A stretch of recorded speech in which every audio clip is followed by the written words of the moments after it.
Another week of Riftbound spoilers just wrapped up, and this whole time you might have been thinking, if you're like me, where's the control pieces, right? Where's really the cards that make the Ahri deck in particular work? And the green Ahri was really cool and just letting us get an extra point, which could be very flavorful and catching back up. But for that more lower to the ground battlefield approach, it really felt like we were missing something, and today we finally got it. And there's actually a ton of spoilers that we just got. So without further ado, let's dive into the latest cards for Riftbound.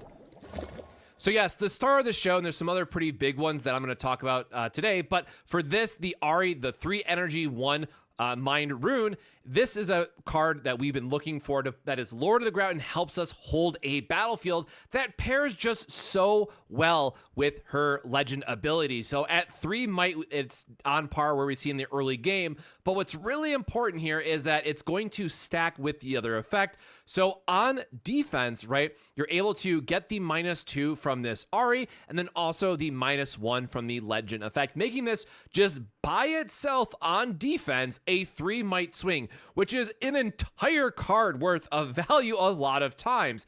And even if your opponent is going tall and maybe they're all in on like a Lee Sin strategy, that 3 might can really help make sure that you're still being comparative to their might with only 1 battle trick, or maybe 2 if they've really towered it up high to make sure you hold that last point. So this is one that is absolutely going to be the partner pick for your legend, or the champion that goes with your legend at the start of the game. And this is one that I am a snap playing a 3 of any chance I get if I'm playing the Ahri deck. Now we'll have to wait and see where some of the other spoilers come in. I think that this card could absolutely find a home in other decks, but with the way that Riftbound works, when we're able to just start with one of these next to our legend and play it, well, on turn 2 if we really want to, right? This will be very quick at being able to hold a battlefield, and then because you're in Mind and Calm, or most notably here Calm, you are going to have just every battle trick under the sun to keep this card around. And again, because you're going to have that baked in effect of a 3 might swing on defense, again, minimum 1 is the disclaimer here, but it's going to make it really difficult for your opponent to make up that difference. Now, I will say Fury, having a lot of cheap effects like Cleave, can help them get that edge, but against a lot of other style of decks that we've seen so far, it's going to be very difficult to hold up a battle trick in some meaningful way, right? We might see other cards like Challenge, where people just try to get it off the battlefield, right? This is one that you're most likely going to want to try to use removal against if they have it early. Because again, with Calm, you're just going to have every battle trick under the sun at your ready, and you're going to be at such a disadvantage when you're trying to attack into this that you're going to want to take out this Ahri outside of combat. So while it doesn't have as much love as some of the other champion units, I will say, in my opinion, this is still the one that I am, again, very excited for. And the other Ahri, again, was pretty cool. I love the flavor of getting to score an extra point, and having that ability to hold it works really well with Sona. And if you're building up a very defensive wall to get like the extra last 2 points you need, sure, it can be fine. But for this Ahri, we're always playing a 3 of it. We're always happy to see it as our legend partner in this case. So this is one that, again, if you're a control player like me, we finally got our time to shine with that. But then, of course, if you are more of a aggro enjoyer, we did get a new card for Darius.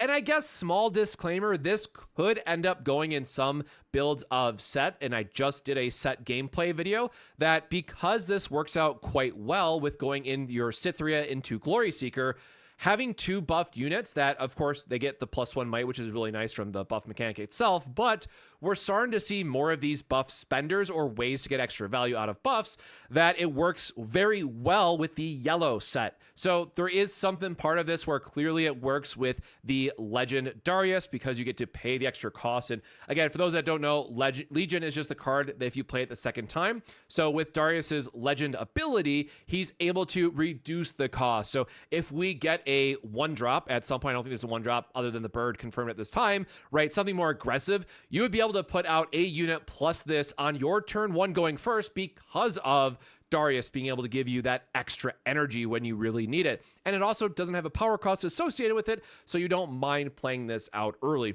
Very interesting card that, again, because of the nature of the Darius deck, even though we don't have a key card that we maybe want to play on your first turn going first, but this is totally fine to play on your first turn going second. So it does feel like Darius is really going to be a go second deck. But what's really neat about this, because you're giving those 2 cards the might advantage, they're likely going to go up to 3 might. And then on your next turn, you're going to be able to very easily conquer both battlefields and give you a 2-point swing. Now, again, a little bit weaker on defense in this regard, but Darius as a deck does want to be attacking and making sure you're staying ahead on that point total. And especially against these slower decks that need a little bit more time to, save themselves and build up till they get a unit they can actually crash into, that means you're already holding one of the other battlefields and scoring yet another point. So this is one that I am very excited for, just to see more of the Legion mechanic come to life. For me personally, not much of a aggro enjoyer at the end of the day, but this is one I think combos very well with what the Darius deck wants to be doing, and just really shows off the might that we have here from being able to go into buff, into cleave, or some other type of might swing effect. Now, the last 2 that I am very excited about, and technically go with Lee Sin, but I could see this all making a splash in set as well, is the 3 energy Mistfall. So when you buff a friendly unit, you may pay 1 and exhaust this to ready it. So when it says power in that regard, it means put a rune to the bottom of your deck, or recycle a rune to use the proper terminology. So this puts us in an interesting spot. So with Lee Sin, we're able to tap a rune for the energy, tap or I should say exhaust the Lee Sin, buff something up, use that same rune, put it to the bottom, and then exhaust the Mistfall to effectively give whatever we want the ability to come in active. Now, of course, this is not something that you're going to be able to spam every single turn unless you have your seals, because you don't want to hurt your own runes base, and you want to build up your board, what have you. The Lee Sin deck does seem to have a little bit higher of a curve, but this is still a very scary, admittedly, effect that you're able to just line up any card at any time because of your legend. You're going to go, well, I could play whatever card I want in my deck and give it effectively haste, right? So it can come in and challenge a battlefield. In a deck like Lee Sin and in those domain combinations, that is going to be very, very scary to deal with and plan out your turns. Now, of course, in the case of the Lee Sin champion card, at least the one that we have so far, it is going to take a little bit more time to set up before it becomes really its own threat. But the idea of just being able to take an extra battlefield out of nowhere for an effect that's baked into your legend is quite strong, right? One of the downsides of potentially running this in the set deck is that you have to have the arena bar to buff up your cards, or be running very specific cards to run with the buff mechanic to then get this generation actually going. Like, right, Scythia requires you to play another card. And there are other cards that I'm sure we'll get as the full spoiler gets out, that we get other buff various effects. Showstopper is another great example of a way to just give something a buff, but then that moves it already, right? So then you don't need Mistfall in that case. So I think this is one that definitely will lean more towards the Lee Sin deck, but one that is definitely scary to think about from all sides. And then the other one that is, again, quite scary, and I think still might find a home in set just because we have ways to, again, with the arena bar and what set wants to be doing, like having a buff on him would be nice, but with Lee Sin and having that ability, right, who can also run the arena bar, you can now do double buffs in a turn. And because we've seen this card already, I'm sure there's going to be other effects or other cards that are either going to be dropping buffs, or maybe you just have multiple arena bars to really get the most out of this. So at 6 energy, 1 power, and 6 might, Udyr is a threat to be reckoned with, and getting the options to just, well, do anything that you want with it, right? So for example, with Udyr, if we want to get the full effects, right, it comes into play exhausted. We tap an arena bar, put a buff counter on it, spend it to stun something, use our second arena bar or the Legend Lee Sin ability, put another buff counter on it, make it active, and then be able to go crash into that base. This Udyr is going to be very, very strong, and I hope it can find room in the set deck, because I think that would still be a good place for it.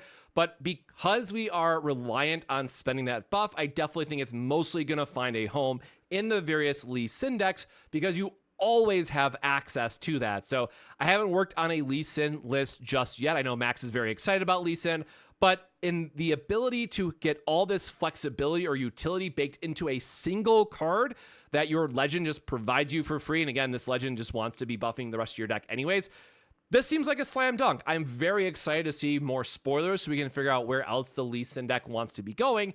But this one is just going to be the chef's kiss, where you really get to stack those buffs and spend them in a really masterful and fun way. Now, last but not least, we got all of these spoilers, right? So, shocker, there was a random Wednesday update, and I just didn't have time to make a video. So very quickly, gonna run through some of the rest of them with the various people who all spoiled them. So we finally got the purple Yasuo. The third time you move a turn, you score a point. So the devs have confirmed if you go 7 to 8 this way, you win. So this is going to be a very interesting one to see how it plays out with the Legend Yasuo, of course, just wanting you to move stuff. I am so happy they made this card because, again, we really want to focus on what makes Riftbound so special, and it really comes back to the battlefields. So having a card that plays so well into that momentum of moving and having the various effects, either be it ganking or through the legend effect, I think is very critical to showcasing the game and really being like the example of what makes Riftbound so unique. So this one was just a flavor slam dunk just from design standpoint, as well as what the Yasuo deck finally needed.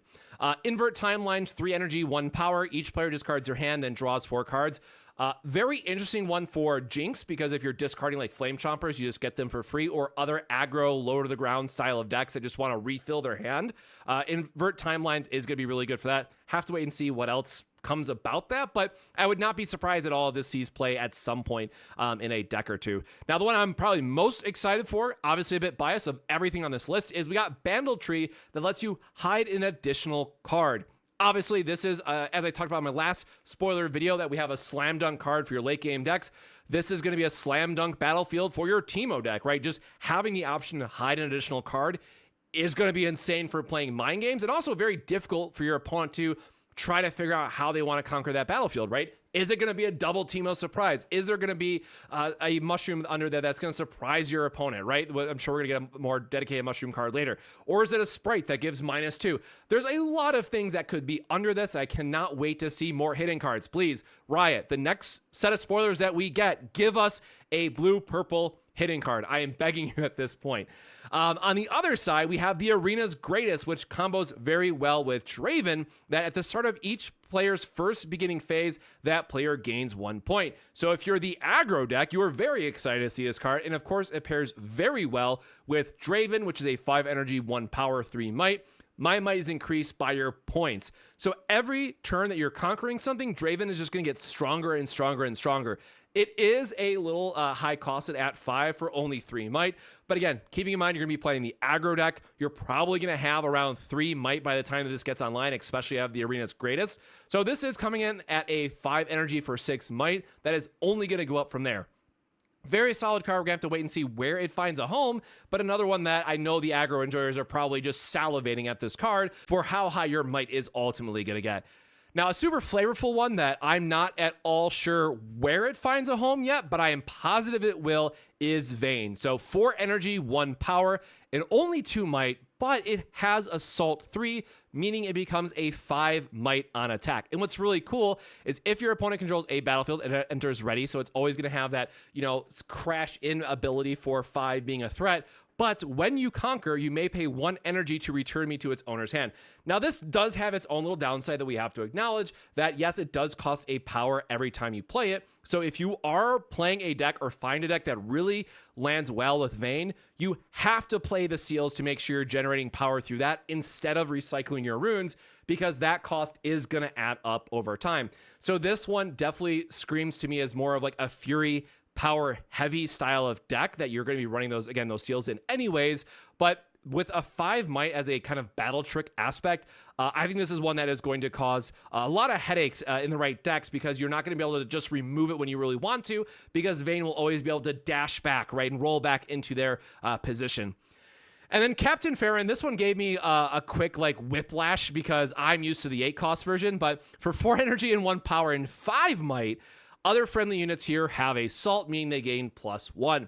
This is another one that wants to combo very well for more traditional go wide strategies. Of course, we are likely going to see something in Darius that is just pumping out a bunch of units where it can, that Captain Farron is going to make a really great, helpful push and just give enough might to get that last point, but we have to wait and see exactly where it lines up. 4 cost is a lot, does require you to have a bit of a board with it, but I think it will be a strong enough effect, especially if we find more things that, if we're playing the token side, right, that we have from order, then suddenly those tokens are really starting to add up. We've seen the other Darius that also adds a bunch of might to tokens. So this is again where I've been kind of really happy with spoiler season, that we're seeing two very different like sides of a legend come together. Do you want to be all more of the battle duo of just 2 units being able to duke it out, or do you want to go super wide? And here's all these different support cards that give you the option to go into tokens and go into that. Oh, suddenly all my guys get +2 or +3 might, and when I have 5 tokens, right, that's going to be enough to swarm the battlefield.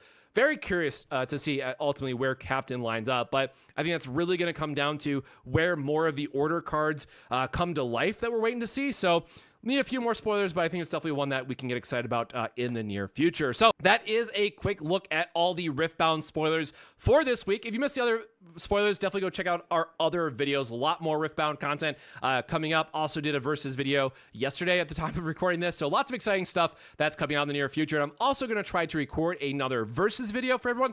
People seem to really like the webcam matches, so as much as I can, I'll continue to try to work on those and make sure that, they stay up to the same quality that I want to have in my videos, because that's just what I like to do for a card game. So with that, let me know what your favorite card was from today's spoilers, but otherwise, my friends, stay safe, stay hydrated, and we'll see you in the next video. Cheers.